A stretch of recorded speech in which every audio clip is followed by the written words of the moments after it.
நண்பர்கள் அனைவருக்கும் வணக்கம். இன்னைக்கு நம்ம இந்த வீடியோவில் ரேஷன் அட்டைதாரர்களுக்கு மிக முக்கிய புதிய அறிவிப்பு ஒன்று வெளியாகியிருக்கு. ஸோ அதை பற்றி தான் இப்போ நம்ம பார்க்க போகிறோம்.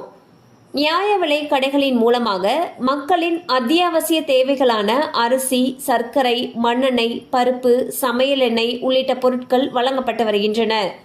அரசின் மானியத்தின் மூலம் குறைந்த விலையில் ஏழை மக்கள் பயனடையும் விதத்தில் அமைக்கப்பட்டுள்ளது.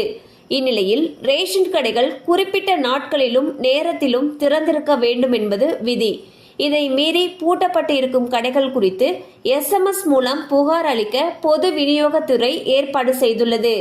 9773904050 என்ற எண்ணுக்கு தங்களுடைய மொபைல் எண்ணிலிருந்து PDS-102 மூடப்பட்டுள்ளது என்று டைப் செய்து அனுப்பலாம் என்று தெரிவிக்கப்பட்டுள்ளது.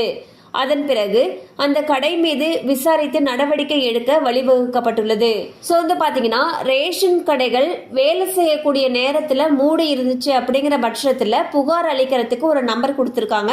அந்த நம்பர் பாத்தீங்கன்னா 9773904050 அப்படிங்கிற நம்பருக்கு உங்களுடைய மொபைல் போன்ல இருந்து SMS அனுப்பணும். SMS உடைய மெசேஜ் PDS-102 மூடப்பட்டுள்ளது அப்படின்னு சொல்லி டைப் பண்ணி நீங்க அனுப்பலாம். அனுப்புற பட்சத்துல அந்த கடை மீது உரிய விசாரணை மேற்கொண்டு நடவடிக்கை எடுக்கப்படும் சொல்லியிருக்காங்க. கண்டிப்பா அந்த அப்டேட் உங்களுக்கு பயனுள்ளதா இருந்திருக்கும் நம்புறோம். மேலும் இது போல அப்டேட்ஸ் உங்களை உடனே ரீச் ஆகணும்னு நினைச்சீங்கன்னா நம்ம சேனலோட தொடர்ந்து இணைந்திருங்கள். தேங்க்யூ ஃபார் வாட்சிங்.